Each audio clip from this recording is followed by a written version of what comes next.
Hi ಎಲ್ಲರಿಗೂ ನಮಸ್ಕಾರ. Welcome to ಹರ್ಷ ಸಿನೋಲಾಗ್. ಇವತ್ತಿನ ರೆಸಿಪಿ ಸಬ್ಬಕ್ಕಿ ಪಾಯಸ. ಸೇಮ್ ಮದುವೆ ಮನೆಯಲ್ಲಿ ರೆಸ್ಟೋರೆಂಟ್ ಸ್ಟೈಲಲ್ಲಿ ಯಾವ ರೀತಿ ಮಾಡ್ತಾರೆ ಆ ರೀತಿ ನಾನು ತಿಳಿಸ್ಕೊಡ್ತೀನಿ.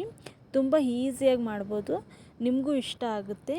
ಇದಕ್ಕೆ ಏನೇನು ಇಂಗ್ರೀಡಿಯೆಂಟ್ಸ್ ತೊಗೊಂಡಿದ್ದೀನಿ ಅಂತ ನೋಡೋಣ. ಇಲ್ಲಿ 1 ಕಪ್ಪಷ್ಟು ಸಬ್ಬಕ್ಕಿ, ಅರ್ಧ ಲೀಟ್ರ್ ಹಾಲು, 2 table spoon custard powder, 1/2 cup sugar, 4 table spoon ತುಪ್ಪ, ದ್ರಾಕ್ಷಿ, ಗೋಡಂಬಿ, 1 ಚಿಟಿಕೆಯಷ್ಟು ಕೇಸರಿ ತೊಗೊಂಡಿದ್ದೀನಿ.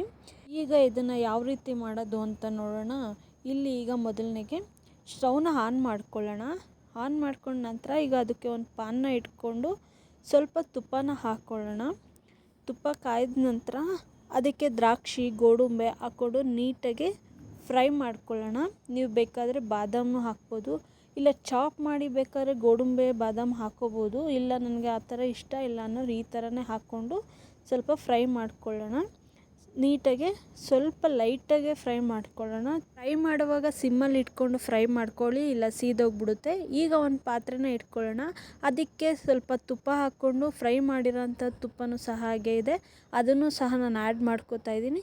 ಇವಾಗ ಸಬ್ಬಕ್ಕಿನ ನೀಟಾಗಿ ನಾನು ವಾಶ್ ಮಾಡ್ಕೊಂಡು ನೆನೆಸ್ಕೊಂಡಿದ್ದೆ 1/2 ಅವರು. ನೀವು ಹಾಗೆ ನೆನೆಸ್ಕೊಂಡು ಆಮೇಲೆ ಆ ನೀರನ್ನ ಶೋಧಿಸ್ಕೊಂಡು ನೀಟಾಗಿ ತುಪ್ಪದ ಜೊತೆ ಫ್ರೈ ಮಾಡ್ಕೊಳ್ಳಿ. ನೀಟಾಗಿ ಅದು ಫ್ರೈ ಆಗಬೇಕು. ಆ ಥರ ಫ್ರೈ ಆದಮೇಲೆ ಅರ್ಧ ಲೀಟರ್ ಹಾಲನ್ನ ಈಗ ನಾನು ಸೇರಿಸ್ಕೋತಾ ಇದ್ದೀನಿ. ಅದಕ್ಕೆ ಸ್ವಲ್ಪ ನೀರನ್ನು ಸಹ ನಾನು ಸೇರಿಸ್ಕೋತಿದ್ದೀನಿ. ಯಾಕೆ ಅಂದರೆ ತುಂಬ ಅದು ಗಟ್ಟಿ ಆಗಿಬಿಡುತ್ತೆ, ಹಾಗಾಗಿ ನೀರನ್ನ ಸಹ ಸೇರಿಸ್ಕೋತಾ ಇದ್ದೀನಿ. ಮಿಕ್ಸ್ ಮಾಡ್ಕೋಬೇಕು ಚೆನ್ನಾಗಿ, ಇಲ್ಲ ತಳ ಹಿಡಿದ್ಬಿಡುತ್ತೆ. ಮಿಕ್ಸ್ ಮಾಡ್ಕೊಂಡ ನಂತರ ಅರ್ಧ ಕಪ್ ಸಕ್ಕರೆನ ಸೇರಿಸ್ಕೋತಾ ಇದ್ದೀನಿ. ನೀಟಾಗಿ ಇದನ್ನು ಮಿಕ್ಸ್ ಮಾಡ್ಕೋತಾ ಇರಬೇಕು, ಅಲ್ಲಲ್ಲೇ ತಳ ಹಿಡಿದ್ಬಿಡುತ್ತೆ. ಈಗ ಹುರಿದಿರೋ ಅಂತಹ ದ್ರಾಕ್ಷಿ, ಗೋಡಂಬಿ ಏನಿದೆ ಅದನ್ನು ಸಹ ಸೇರಿಸ್ಕೋತಾ ಇದ್ದೀನಿ. ಅಲ್ಲಲ್ಲೇ ನೀಟಾಗಿ ಇದನ್ನು ಮಿಕ್ಸ್ ಮಾಡ್ಕೋತಾ ಇರಬೇಕು, ಇಲ್ಲಾಂದರೆ ತಳ ಹಿಡಿದ್ಬಿಡುತ್ತೆ. ಈಗ ಒಂದು ಬೌಲಲ್ಲಿ 2 ಟೇಬಲ್ ಸ್ಪೂನ್ ಕಸ್ಟರ್ಡ್ ಪೌಡ್ರನ್ನ ಹಾಕ್ಕೊಂಡು 2 ಟೇಬಲ್ ಸ್ಪೂನ್ ಹಾಲನ್ನ ಸೇರಿಸ್ಕೊಂಡು ನೀಟಾಗಿ ಗಂಟಿಲ್ದಲ್ಲೇ ಹಾಗೆ ಮಿಕ್ಸ್ ಮಾಡಿಕೊಂಡು ಇದಕ್ಕೆ ಸೇರಿಸ್ಕೊಳ್ಳೋಣ. ಇದನ್ನು ಅಲ್ಲಲ್ಲೇ ಕೈ ಆಡಿಸ್ತಾ ಇರಬೇಕು, ಇಲ್ಲ ತಳ ಹಿಡಿದ್ಬಿಡುತ್ತೆ. ಈಗ ಅದಕ್ಕೆ ನಾನು 1 ಚಿಟಿಕೆ ಕೇಸರಿನ ಸಹ ಆ್ಯಡ್ ಮಾಡ್ಕೋತಾ ಇದ್ದೀನಿ. ಈ ಕಸ್ಟರ್ಡ್ ಪೌಡರ್ ಹಾಕೋದ್ರಿಂದ ರೆಸ್ಟೋರೆಂಟ್ ಸ್ಟೈಲ್ ಲುಕ್ ಕೊಡುತ್ತೆ, ಟೇಸ್ಟ್ ಕೊಡುತ್ತೆ ಅಂತ ಹೇಳ್ಬೋದು. ಈಗ ನೋಡಿ ತುಂಬ ಚೆನ್ನಾಗಾಗಿದೆ. ನಾನು ಒಂದು ಬೌಲ್ಗೆ ಸರ್ವ್ ಮಾಡ್ಕೊಂಡಿದ್ದೀನಿ. ಈಗ ಅದನ್ನು ನೀವು ನೋಡ್ತಾ ಇರ್ಬೋದು. ಸೇಮ್ ಅದೇ ರೀತಿ ರೆಸ್ಟೋರೆಂಟ್ ಸ್ಟೈಲ್ ಆಗಿರ್ಬೋದು, ಮದುವೆ ಮನೇಲಿ ಯಾವ ರೀತಿ ಮಾಡ್ತಾರೆ ಆ ರೀತಿ ಬಂದಿದೆ.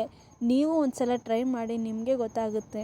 ಇಷ್ಟ ಆದರೆ ಈ ಒಂದು ಪುಟ್ಟ ಚಾನಲ್ನ ಸಬ್ಸ್ಕ್ರೈಬ್ ಮಾಡ್ಕೊಳ್ಳೋದನ್ನ ಮರಿಬೇಡಿ ಅಂತ ಹೇಳ್ತಾ, ಲೈಕ್ ಮಾಡಿ, ಶೇರ್ ಮಾಡಿ, ಕಮೆಂಟ್ ಮಾಡಿ ಅಂತ ಹೇಳ್ತಾ ಈ ವ್ಲಾಗ್ನ ಇಲ್ಲಿಗೆ ಎಂಡ್ ಮಾಡ್ತಾಯಿದ್ದೀನಿ. Thank you.